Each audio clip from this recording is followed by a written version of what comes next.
Century Swadeshi Art in Bengal, curated by Ashit Pal from his own collection.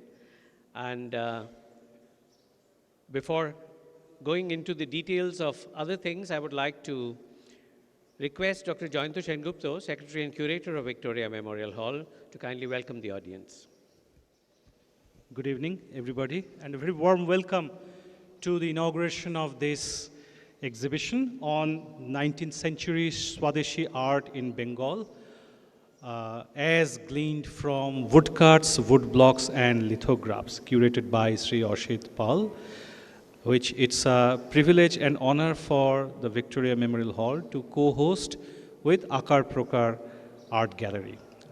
We are hugely grateful to Akar Prokar Art Gallery to come up with this proposal, which we readily accepted.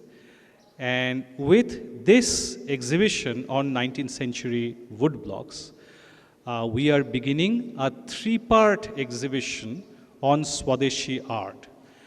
Too often, Victoria Memorial Hall is identified with company paintings, but we have taken this decision to do a chronological survey of Swadeshi art, starting with the woodcuts and woodblocks and lithographs of the 19th century. Then we will move, after this exhibition, we will move into the turn of the 19th century and early 20th century with an exhibition on the Bengal School, showcasing the landmark, the iconic works of Abanindranath Tagore and Gaganendranath Tagore, which we have done before, but we will do this on a major scale.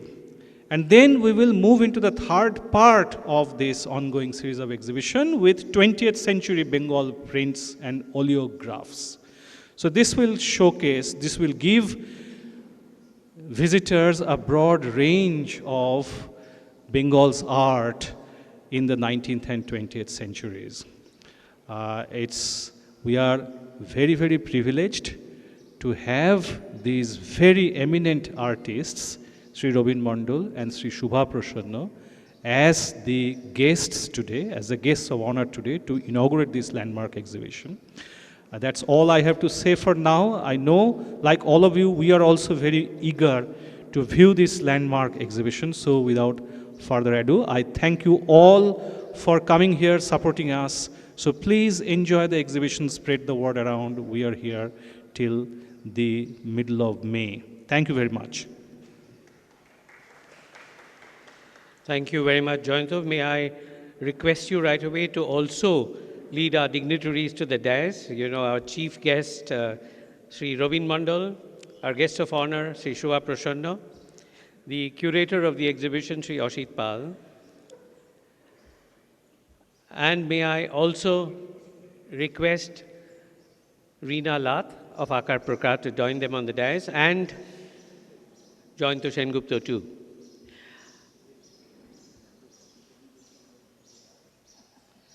Now, on behalf of the organizers, a representative of Akar Prokar will felicitate our chief guest, Sri Robin Mondal, with a bouquet of flowers.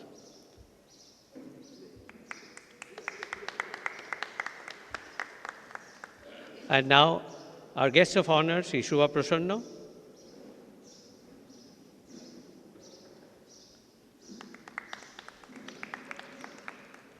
And the curator of the exhibition, Sri Ashit Pal.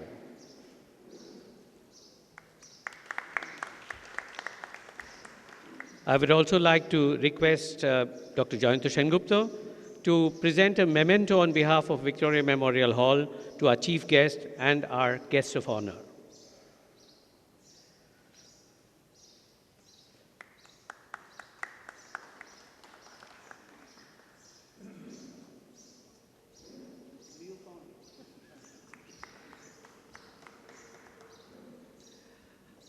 May I now request Mrs. Reena Lath to kindly say a few words on behalf of the co-hosting organization. Thank you, Rajada. Good evening. Respected Chief Guest, Rabinda, Guest of Honor, Shivoda, Secretary and Curator of Victoria Memorial, Jayantada. Ashita, of course, Pranav Ranjan Ray, Rajuda and other distinguished guests here, namaskar and a good evening.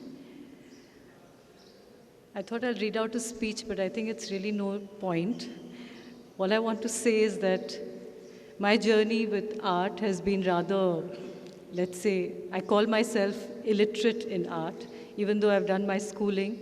Till you find your passion, you don't know what is it that you want to learn about.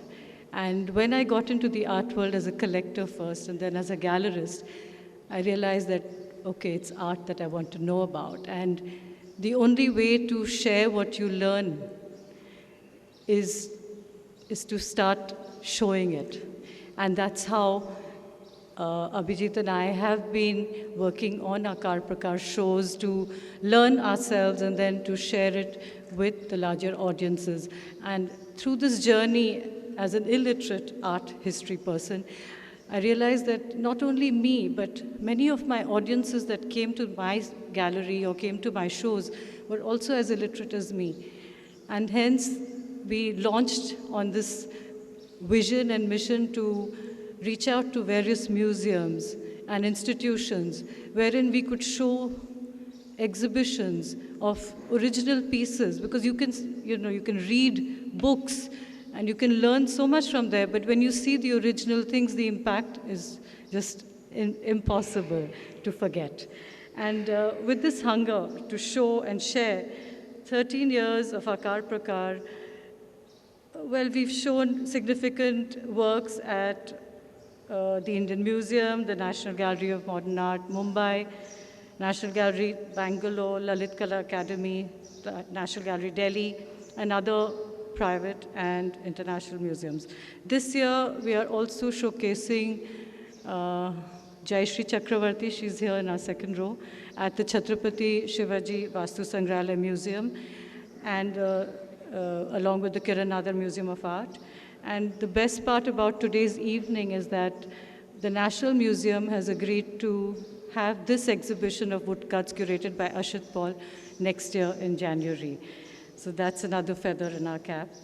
And for this whole collaboration, I'm grateful to Jayantada and his team at the Victoria Memorial, to Ashita for showing us the way.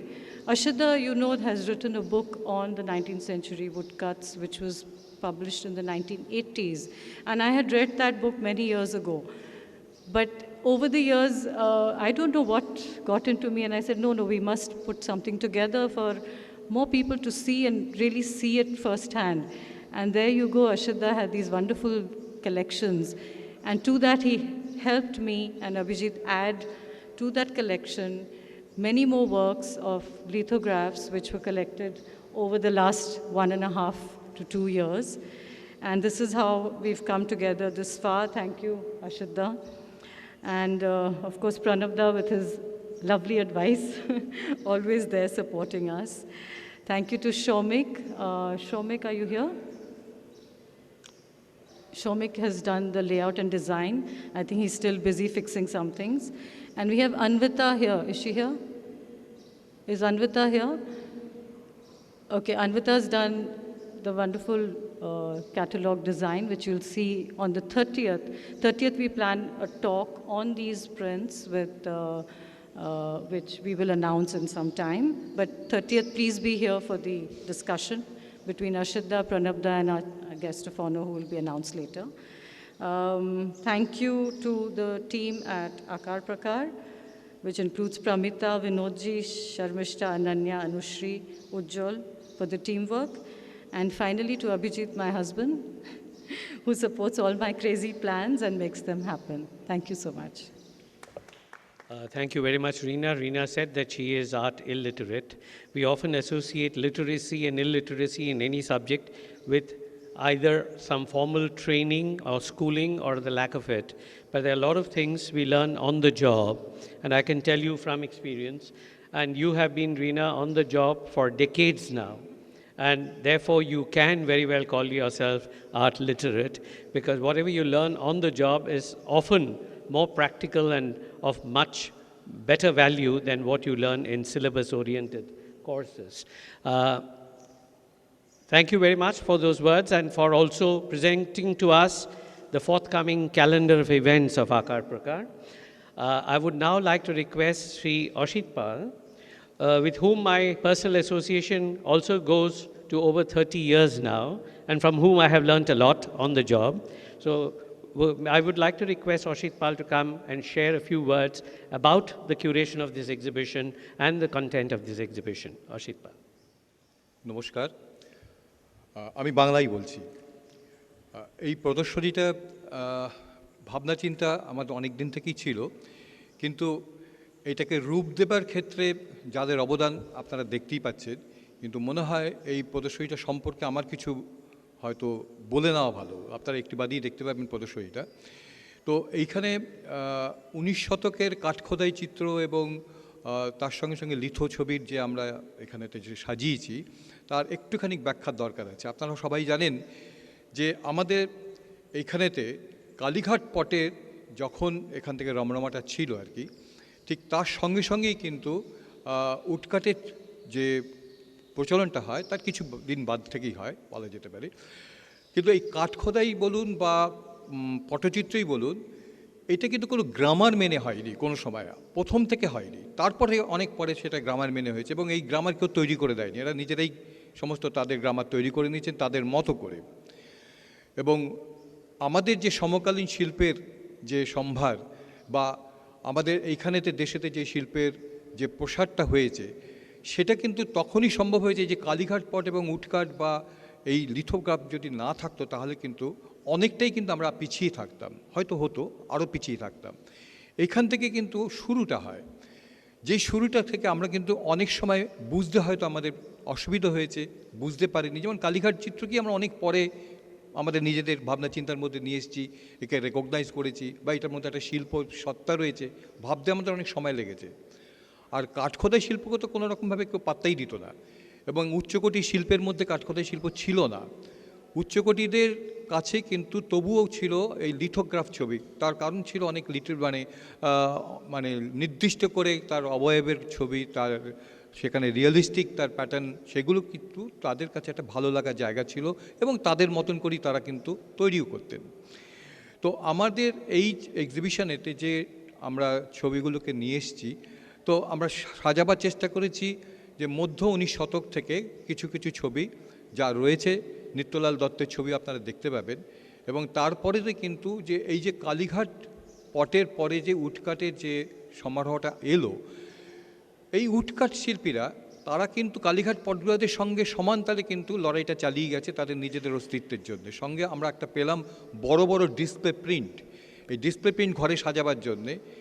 এবং তারপরে পরেই কিন্তু এই যখন Calcutta studio এবং কাশারিপাড়া বা চোরবাগানের যে সমস্ত লিথোগ্রাফ ছবিগুলো বাজারে আসতে শুরু করলো 1878-এর পর থেকে, তখন কিন্তু ছেয়ে গেল বাজারেতে এই সমস্ত রিয়েলিস্টিক ছবি। তখন এরা কিন্তু খুব প্রমাদ গুনতে লাগলো যে আমাদের বাজারটাও শেষ হলো।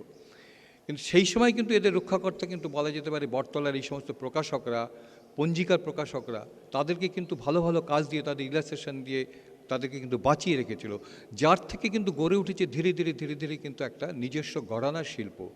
এবং যেই শিল্পকে আমরা বলতে পারি যে আমাদের নিজেদের শিল্প। আপনারা জানেন যেটা হচ্ছে যে স্বদেশি আর্ট কথাটার মধ্যে আমরা নামটা রেখেছি। স্বদেশি কেন?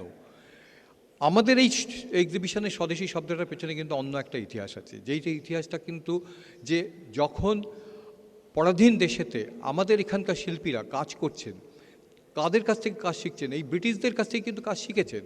এবং জার্মান থেকেও টুলস তৈরি হয়ে এসছে, ব্রিটেন থেকে টুলস তৈরি হয়ে এসছে, সেই সমস্ত টুলস দিয়েই কিন্তু কাজ করছেন আমাদের এখানকার শিল্পীরা কাজ করছেন। এবং কাজ করছেন তাদের মাথার মধ্যে কিন্তু রয়েছে আমরা আমাদের দেশের ঘরানার কিছু কাজ করব, দেশের বিষয় নিয়ে কাজ করব, দেশের কস্টিউমস নিয়ে কাজ করব, চরিত্রদের নিয়ে কাজ করব। যার জন্য মা লক্ষ্মী, মা সরস্বতী কিন্তু গড়ে উঠতো আমাদের দেখা রাজা, মানে রানী বা আমাদের ঘরের মেয়েদের মতন করেই তাদের সমস্ত কিছুই কিন্তু দেখাটা ওই রকম। বা কোনো বাড়ির কার্তিক পুজো থেকে দেখা গেল কার্তিক কিন্তু সেই বাড়ির ছোট পুত্রের মতন হয়েছে।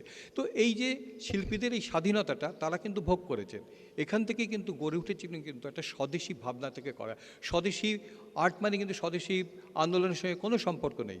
যদিও আমাদের এখানে একটা সুন্দর একটা ছবি আছে, আপনার পরে দেখতে পাবেন, যে মাঝখানে মহারানী ভিক্টোরিয়ার আমাদের এই স্ট্যাচুটা রয়েছে, তার চারপাশেই আমাদের ছবিগুলোকে সাজানো হয়েছে। ক্যালকাটা স্টুডিও থেকে তখন একটা কিন্তু ছবি তৈরি করা হয়েছিল ভারত ভিক্ষা বলে। সেখানে ভিক্টোরিয়ার একটা ছবি রয়েছে এবং ভিক্টোরিয়া সেই সময়কার যে ছবিটা রয়েছে সেই মুখের আদলটা আপনি দেখবেন, এখানে যে স্ট্যাচুটা রয়েছে সেই সময়কার, একই সময়কার, দুটো পরস্পরের সঙ্গে আপনারা কিন্তু সেই সম্পর্কটা খুঁজে পাবেন। এবং ওই ভিক্টোরিয়ার কাছে তখন কিন্তু ভারত ভিক্ষা চাইছে, অর্থাৎ তখন আসছে ভারতকে স্বাধীন করো, স্বাধীনতা দাও। কিন্তু এদের সেই ক্ষমতা ছিল না শিল্পীদের ভারতের স্বাধীনতা আন্দোলনকে অনেক বড় করে দেওয়ার জন্য। কিন্তু রবীন্দ্রনাথ কিন্তু বুঝেছিলেন এই অন্নদাপ্রসাদ বাগচির মতন শিল্পীরা তারাই পারবেন করতে, যার জন্য 1905 সালে কিন্তু যে সংগঠন তৈরি করেছিলেন রবীন্দ্রনাথ, এই অন্নদাপ্রসাদ বাগচিকে সভাপতি করে আর অবনীন্দ্রনাথকে সেক্রেটারি করে করেছিলেন, যদিও সেটা পরবর্তীকালে আর বেশি দিন এগোয়নি। তো যাই হোক, আমাদের এইখানেতে যে ছবিগুলো রয়েছে আপনারা দেখতে পাবেন, সবচেয়ে ইম্পর্টেন্ট যেটা আমরা মনে করি, উড ব্লক, কোটি কোটি রেখার সমন্বয়ে এক একটা ছোট ছোট ব্লক তৈরি হতো মানে ছবি করার জন্যে। সেগুলোকে মানে ভাবা যায় না যে কীভাবে তারা তৈরি করেছেন, কী টুলস ব্যবহার করেছেন। আমি রিনাজিকে কিছুদিন আগেও রসিকতা করে বলেছিলাম, পিকাসোর ছবি হয়তো কেউ কেউ কপি করতে পারে, কিন্তু এই জিনিসটা বোধহয় কপি করবার মতন কাউকে আমরা পাবো না। খুবই ডিফিকাল্ট এই কাজটা। সেই ব্লগ বেশ কিছু আমরা রাখতে পেরেছি, আপনাদের দেখাবার সেই সুযোগটা আমরা পেয়েছি। আপনারা দেখবেন যে কি অসম্ভব কাজ তারা করে গেছেন এই ব্লগগুলো দেখে।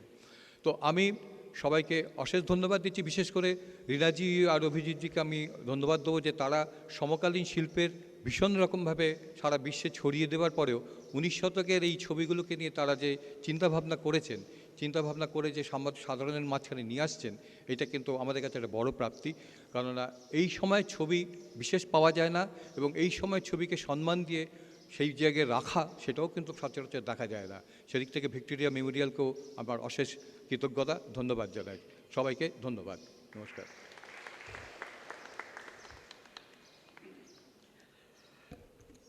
ধন্যবাদ অসিত পালকে। এইবার আমি অনুরোধ জানাবো আমাদের guest of honour Shri Shubha প্রসন্নকে দু একটা কথা বলার জন্য। শুভা প্রসন্নর সঙ্গেও আমার ব্যক্তিগত পরিচিতি প্রায় 70-এর দশক থেকেই। তো শুভা প্রসন্ন বক্তব্য রাখবেন। কলকাতা একটা অদ্ভুত মজার শহর। জানি না যারা এই শহর সম্পর্কে, শহরের ইতিহাস সম্পর্কে জানেন বা জানার আগ্রহ প্রকাশ করেন, তারা সেটা বুঝবেন।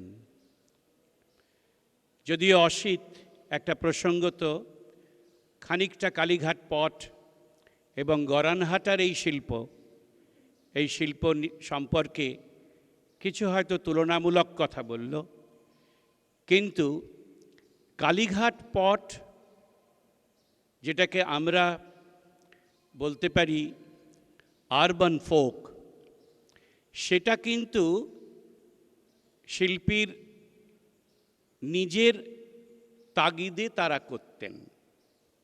কিন্তু চিতপুরে যারা কাঠ খোদাই করত, বিশেষ করে যারা কর্মকার গোষ্ঠী অর্থাৎ শ্যাকরা এবং অসম্ভব ভালো কারিগর, তারা কিন্তু লেখার সঙ্গে অলঙ্করণ হিসেবে, তখন তো অন্য কোনো উপায় ছিল না, তারা কাঠ কেটে কখনো লিথোর সাহায্যে, যে হুতম পাঁচার নকশা দেখেছেন, যে জীবন, যে শহর, এই নকশার চরিত্রের শহর, ব্রিটিশদের বা ইংরেজদের এই গড়ে উঠছে শহর, তার সঙ্গে কলকাতার বণিকেরা। একদিকে সেই কলকাতার বণিকরা ব্যবসার জন্যে সাহেব তোষণ করছেন, আর অন্যদিকে তাদের যে তথাকথিত ধর্মাচরণ বা লৌকিক জীবন, শহুরে লৌকিক জীবন, তার নানান কেচ্ছা কাহিনী সম্পর্ক বেশিরভাগই সেই সময়কার বণিক শ্রেণীর বাড়িতে যে সমস্ত হতো, সেগুলো সব সাধারণ যে মানুষ তাদের কাছে যে রস সঞ্চার করত বা নানাভাবে একটা কৌতূহল, কারণ তখন সমাজ জীবন তো খুব সীমাবদ্ধ, প্রত্যেকের হাঁড়ির খবর জানার, বিশেষ করে বড়লোকদের যারা একাধিক বিবাহ করেন কি বিবাহ থাকা সত্ত্বেও তারা রাঁড়বাড়ি যান, এগুলো হচ্ছে স্বাভাবিক তাদের জীবনযাত্রার একটা অংশ। আমি জানি এমনও সময়ে কলকাতায় ছিল যে কলকাতাতে এই পিতা এসে ঘরে ঢুকছেন, সন্ধে হয়ে এসেছে, তার ছেলে 16 বছর পেরিয়েছে, তাকে দেখে তিনি ধমকানি দিলেন, বললেন তোর লজ্জা করে না? 16 বছর বয়স হয়েছে, তোর রাঁড় জোটেনি, চলে যা। এই হচ্ছে কলকাতা। আর এই যে এগুলো হচ্ছে বড়লোকের বাড়ির যে কীর্তিকলাপ, সেগুলো লেখা হতো নানান রকমভাবে বটতলার প্রকাশনাতে। সেই বটতলার প্রকাশনাতে নানান রকম ছবি এই চিৎপুরের দাস এবং এদেশীয় দাস, তারা আর এদিকে কর্মকার বৈশ্য সম্প্রদায়ের, তারা এইসব কাজ করতেন। আরও কত কৌতূহল, যদি গয়নার যে আমাদের অলংকারের যে ডিজাইনগুলো, তার একটা বই বেরোতো, সমস্ত কাঠ খোদাই করা সূক্ষ্মাতিসূক্ষ্মভাবে নানান রকম অলংকারের নকশা, এ সমস্ত হাতে হতো। এরা সকলেই অসম্ভব রকমের কারুশিল্পী এবং সেই সময়টাকে ধরে রেখেছেন, যে সময়েতে একদিকে ইংরেজ তারা প্রভু, আর একদিকে বণিক সম্প্রদায়, আর অন্যদিকে বিভিন্ন কারবারি লোক। এই যে বটতলার চটি বই, যেগুলো 1 আনা 2 আনা 4 আনায় বিক্রি হতো, এমন ঠাকুর ফ্যামিলির, ঠাকুর বাড়ির যারা মোস্ট সোফিস্টিকেটেড শিক্ষা দীক্ষায় সব কিছুতে, তাদের বালিশের তলাতে, শোবার বালিশের তলাতে এইসব বই পাওয়া যেত। কারণ এতই সেগুলো সেই সময় এক একটা বই ছাপা হতো 1500 2000 কপি। সেই সময়কার তুলনায় আমরা ভাবতে পারি সেগুলো কত পপুলার ছিল। তারই পাশাপাশি এই ধরনের যে কাঠ খোদাই, ওলিওগ্রাফি অনেক পরে এসেছে। ওলিওগ্রাফি এখানে সেইভাবে আসেনি। ওলিওগ্রাফি করেছিলেন মহারাষ্ট্রের সেই বিখ্যাত রবি বর্মা, সেটা জার্মান টেকনিকেতে এক বিশেষ পদ্ধতিতে ওলিওগ্রাফি হতো। এবং এখনো পর্যন্ত যে কোনো পুরনো বাড়িতে যদি আমরা যাই, সে কি কলকাতা কি অন্যান্য শহরে, সেখানে রাধাকৃষ্ণ, সরস্বতী, বিভিন্ন দেবী মূর্তির যে দেবীর যে রূপ, সেই রবি বর্মার থেকে ওলিওগ্রাফির মারফত চারিদিকে ছড়িয়েছিল। সেইভাবে কিছুটা লিথোগ্রাফি, আমি পুরোপুরি ওলিওগ্রাফির সঙ্গে তুলনা করতে পারবো না, একমাত্র চোরবাগানেতে আমরা দেখতে পাই। সে অসম্ভব ভালো কাজ। বেশিরভাগই নারী দেহ, বেশিরভাগই সে নারীর শুধু পাতলা ফিনফিনের শাড়ি ছাড়া শরীরে অন্য কোনো বস্ত্র থাকতো না। তখন তো আর পেটিকোট বা ইত্যাদি ইত্যাদির চলন হয়নি। এবং তারা তবলা বাজাতেন, তারা সেতার বাজাতেন এবং তারা মাহফিলের সঙ্গে যুক্ত ছিলেন। এই যে সেই কলকাতা, যে কলকাতা কিছুটা ভিক্টোরিয়ান উত্তাপ শাসন, আর অন্যদিকে এই খেউড়ে বাবু আর দালাল, এই বিশাল গোষ্ঠী নিয়ে যেটা নর্থ ক্যালকাটার চরিত্র, যেটা এখনও কিছুটা অবশিষ্ট আছে। কোনো কোনো পল্লীতে গেলে পারে আমি 1870-এ আছি কি 2000 শতাব্দীতে আছি বোঝা যায় না। এই কলকাতা এখনো অবস্থান করছে। অসিত পালের মতন কিছু বন্ধু যাদের একটা বিশেষ পাগলামি, সেই পাগলামি থেকেই এগুলো উদ্ধার করেছেন। আমি জানি একজন আমাদের পরিচিত অত্যন্ত বহুদিন একজন বাঙালিকে বিবাহ করেছিলেন জার্মান মহিলা ক্রিস্টিলা দাস। তার স্বামীর বাবা এই কাঠখোদাই করতেন, তার সংগ্রহ ছিল, অসংখ্য কাজ তার সংগ্রহে ছিল, তিনি বুকে আঁকড়ে রাখতেন। আমি সে খাতা দেখেছি বহুবার। রাসবিহারী অ্যাভিনিউতে উনি থাকতেন। অসিত তার উদ্ধার করে এবং অসম্ভব ভালো একটা বই উপহার দিয়েছে। এর জন্যে অসিতকে ধন্যবাদ, কারণ আমরা সকলেই নিজের মতন থাকি, কিন্তু প্রত্যেকেরই একটা সূত্র থাকে। কি করে আমাদের অক্ষর হলো, কি করে আমাদের এই বর্ণিত চিত্রের জন্ম হলো। কাঠখোদাই পরবর্তীকালে আমরা দেখেছি, যখন সোশ্যালিস্টিক মুভমেন্ট হচ্ছে, বলশেভিকরা রাশিয়াতে পোস্টার করছে উডকাট করে, তার ইনফ্লুয়েন্স এসেছিল এখানে। আমরা চিত্তপ্রসাদের কাজ দেখেছি। আমরা পরবর্তীকালে আরও অনেক শিল্পী, সোমনাথ হট্টর সেইভাবে প্রভাবিত হয়েছিলেন, কিন্তু চিৎপুর থেকে প্রভাবিত হননি। তাদের ধরন ধারণ একেবারেই অন্যরকম।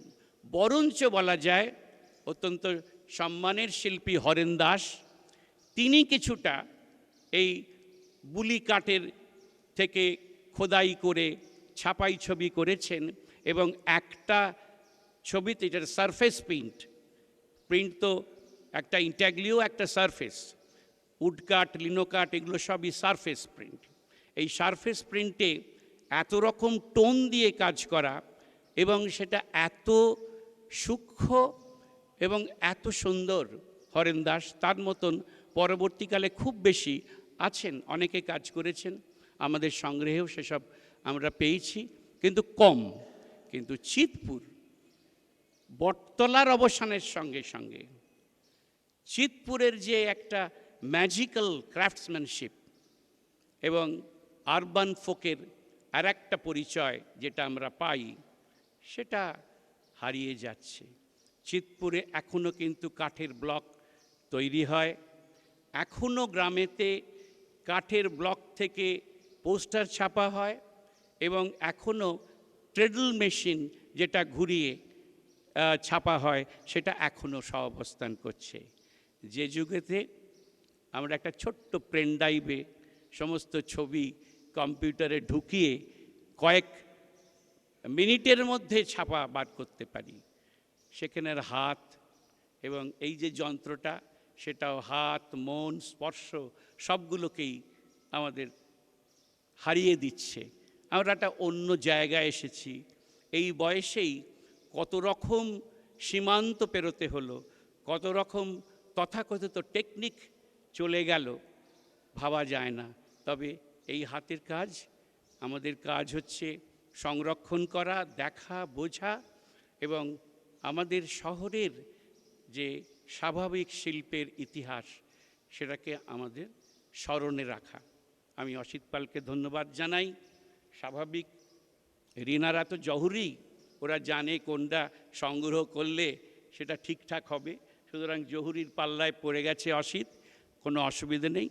আর ভিক্টোরিয়া, সে তো খনি, আমাদের একটা শতাব্দীর একটা বিশেষ সভ্যতার প্রভাবের যা ইতিহাস উৎকীর্ণ আছে এই ভিক্টোরিয়া মেমোরিয়ালে, যদিও আমাদেরই ট্যাক্সে তৈরি হয়েছিল, তার গরিমার সেটা আমাদের কাছে আছে। যেন অন্য অন্য মূর্তির মতন কখনো কেউ উধাও করে নিয়ে না যায়। কোনো একটা প্রশাসকের খেয়াল হলো আমরা ইংরেজদের কোনো চিহ্ন রাখবো না, তাহলে জয়ন্ত সেনগুপ্তর চাকরি চলে যাবে। নমস্কার।